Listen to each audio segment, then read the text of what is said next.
Hello दोस्तों, कैसे हैं आप लोग। हम एक कहानी सुनने जा रहे हैं जिसका शीर्षक है शादीशुदा लोगों को एक बड़ी सीख देने वाली कहानी। इसी में हम पढ़ेंगे कि पत्नी ने चप्पल क्यों मारी। तो गाइस स्टार्ट करते हैं। पत्नी ने ना जाने क्या किया था कि पति ने उसे एक के बाद एक कई थप्पड़ जड़ दिए। हमेशा हर सिचुएशन को शांति से हैंडल करने वाली पत्नी भी इस बार इतनी अशांत हो उठी कि उसने अपनी चप्पल ही निकालकर पति की ओर दे फेंकी। चप्पल पति के बालों को छूते हुए निकल गई। ये किस्सा यहीं पर ख़त्म हो सकता था, मगर पति ने इसे अपनी मर्दानगी का विषय बना लिया और बात बद से बदतर होती चली गई। रिश्तेदारों ने भी आग में घी का काम किया। किसी ने कहा, जो औरत अपने पति को चप्पल से मार सकती है वो ना ही तो वफादार हो सकती है और ना ही पतिव्रता। ऐसी औरत परिवार ही नहीं पूरे समाज पर कलंक की तरह है। बीवी के पक्ष वाले कहाँ पीछे रहने वाले थे। किसी ने कहा, 21वीं सदी में भी जो स्त्री के साथ मारपीट करते हैं उन्हें तो जेल भेजना देना चाहिए। तो कोई कहता, ज़रूर उसको कोई और पसंद आ गई होगी, इसलिए अब पत्नी से मारपीट करने लगा है। बात कोर्ट तक पहुंच गई।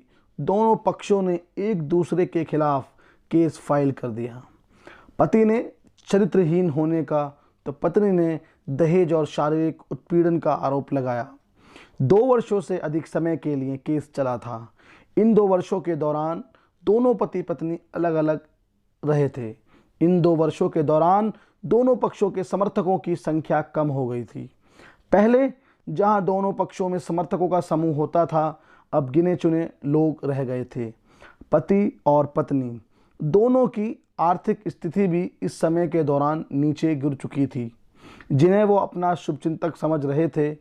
पैसों की बात आते ही उन्होंने भी अपना पल्ला झाड़ लिया था। अगर कोई देने को राजी भी हुआ तो मोटे ब्याज की शर्त पर। आखिरकार वही हुआ जो सब चाहते थे, डाइवोर्स। हर कोई खुश था, दोनों पक्षों के रिश्तेदार, उनके माता पिता और दोनों के वकील। लेकिन 5 साल की सुखद शादी और एक सुंदर बेटी होने के बाद मिले इस डाइवोर्स से पत्नी मूक थी और पति शांत। शायद ये एक इत्तेफाक ही था कि इस खुशी को मनाने के लिए दोनों पक्ष के लोग एक ही चाय की टपरी पर बैठे।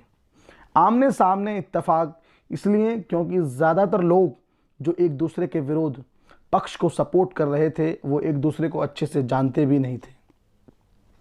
पति पत्नी भी इन सभी से दूर एक दूसरे के सामने मेज पर बैठे। पत्नी ने पति से कहा, अब तो खुश हो गए ना, तुम्हारे मन की जो हुई है मुबारक हो। तुम भी तो आज जीत गई हो, मुझसे तलाक तो तुम्हें भी मिल गया है। Congratulation to you too. तो पति ने कहा, तलाक को तुम जीत का प्रतीक समझते हो। पत्नी ने पूछा। पति चुप रहा। थोड़ी देर की शांति के बाद पति ने कहा, मुझे तुम्हें 5 लाख रुपए अभी और हर महीने 8,000 देने का आदेश है। अभी मेरे पास पैसे नहीं है, इसलिए हमारा मतलब मेरा जो सिटी में फ्लैट है उसे तुम्हारे नाम कर देता हूँ। पत्नी बोली, लेकिन उस फ्लैट की कीमत तो 18 लाख की है। हाँ, लेकिन हमारी बेटी तुम्हारे साथ है और आगे जाके उसके खर्चे भी बढ़ेंगे, तुम्हें थोड़ी आसानी होगी। पति ने कहा, नहीं नहीं, मुझे सिर्फ 5 लाख ही देना और तुम हर महीने 8,000 तो देने ही वाले हो, मैं मैनेज कर लूँगी। अगर 5 लाख नहीं है तब भी कोई बात नहीं, पत्नी बोली। दोनों फिर से शांत हो गए। पति सोचने लगा, कितनी भोली और समझदार है ये औरत, जो कुछ समय पहले तक मेरी पत्नी थी और अब अनजान। ये वही है जो कम से कम खर्चे में घर चलाती और पैसे बचाकर मेरे जन्मदिन और बर्थडे पर हमेशा मेरे लिए नए कपड़े खरीद लाती। कभी बीमार भी हो जाती तो पैसे बचाने के लिए मुझे मालूम ना होने देती और घरेलू नुस्खों से अपना इलाज कर लेती।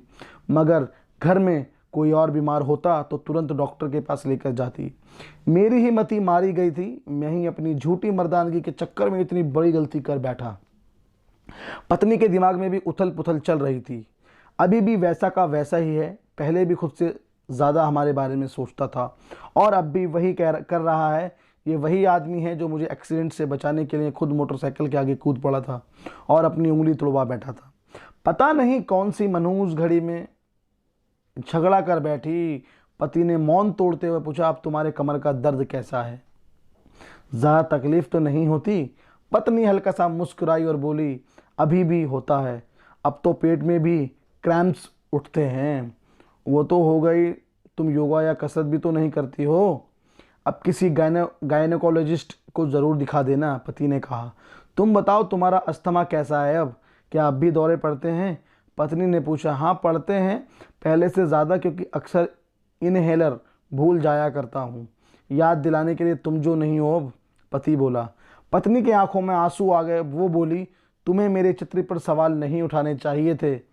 तो ये, हाँ मैं जानता हूँ तुम बहुत अच्छी हो, मुझसे गलती हो गई, बहुत बड़ी गलती, मैं लोगों के बहकावे में आ गया था, पति बोला।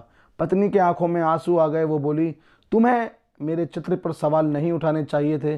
तो ये, हाँ मैं जानता हूँ तुम बहुत अच्छी हो, मुझे गलती हो गई, बहुत बड़ी गलती, मैं लोगों के बहकावे में आ गया था, पति बोला। तुमने भी तो मुझ पर दहेज का इल्ज़ाम लगाया था।